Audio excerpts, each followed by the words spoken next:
Subscribe कीजिए Asif Hindi voice channel को और अच्छी अच्छी कहानियाँ देखने के लिए बेल आइकन का बटन दबाइए। तो चलिए शुरू करते हैं। दोस्तों, कहानी को एंड तक ज़रूर सुनें। एक बार में 7 शिकार। एक गांव में एक दर्जी रहा करता था।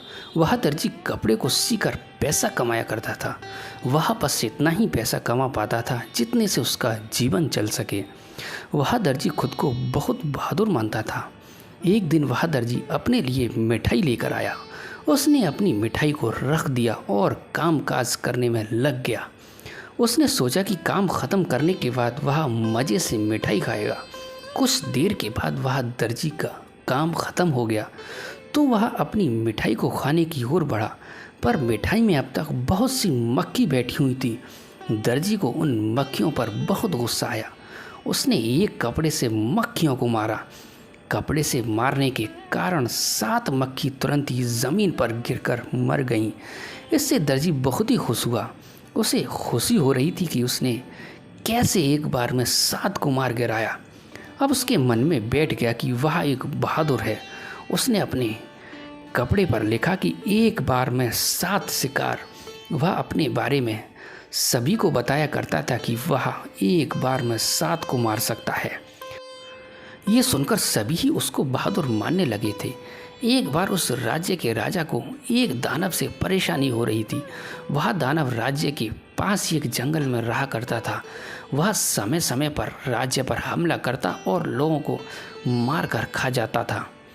एक दिन राजा को पता चला कि राज्य में एक ऐसा बहादुर है जो एक बार में 7 शिकार करता है। राजा को लगा कि यही वह बहादुर है जो कि हमें उस दानव से आज़ाद करा सकता है। अगले दिन ही राजा ने उस बहादुर दर्जी को अपने दरबार में बुलाया।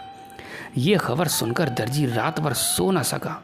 उसे खुद पर बहुत ही गर्व हो रहा था। अगले दिन दर्जी दरबार में पहुंच गया। राजा ने अपनी सारी परेशानी दर्जी से कह डाली। दर्जी ने कहा, आप चिंता ना करें, उस दानव को मैं कुछ समय ही मैं हरा दूंगा। दर्जी बहुत ही चालाक था। उसने हामी भर दी। राजा ने दर्जी से कहा, तुम अपने साथ कुछ सैनिक और हथियार लेकर जाओ। दर्जी ने तुरंत ही मना कर दिया। उसने कहा, मैं अकेले ही उसे हरा दूंगा। दर्जी अगले दिन ही अपने साथ पनीर का टुकड़ा और एक चिड़िया लेकर चल दिया। वह दर्जी जब जंगल में पहुंचा तो उसके सामने वह दानव आ खड़ा हुआ। दर्जी ने कहा, मैं तुम्हें मारने आया हूँ, आज मैं तुम्हें मार दूंगा। दानव ने कहा, तुम मुझे कैसे मार सकते हो? मैं मर नहीं सकता, मैं तुमको मार दूंगा।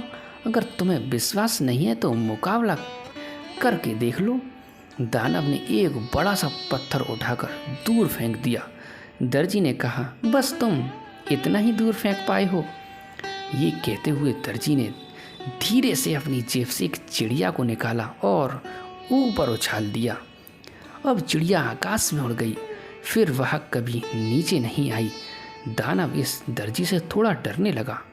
फिर दानव ने एक पत्थर को इतना दबाया कि उसमें से पानी निकल गया। दर्जी ने अपनी जेब से पनीर का टुकड़ा निकाला और एक ही हाथ से दबाया तो बहुत सारा पानी निकल आया। अब दानव ने अपना घुटने टेक दिए। दानव ने कहा, आप मुझे ना मारें। दर्जी ने कहा, मैं तुम्हें एक शर्त पर ही नहीं मारूंगा। वह शर्त यह है कि तुम इस जंगल को छोड़कर कहीं दूर चले जाओ। दानव ने इस शर्त को मान लिया। उसने अगले पल इस जंगल को छोड़ दिया। दर्जी ने आकर राजा को ये खबर दी। राजा इस खबर से बहुत ही खुश हुए। राजा ने उस दर्जी को बहुत इनाम दिया, उसको अपना सेनापति घोषित कर दिया और अपनी बेटी की शादी उस दर्जी से कर दी। दोस्तों कैसी लगी हमारी कहानी? अगर कहानी अच्छी लगी हो तो कमेंट करें, लाइक करें और दोस्तों चैनल को सब्सक्राइब ज़रूर करें। तो मिलते हैं इससे भी अगली अच्छी वीडियो में। गुड बाय दोस्तों।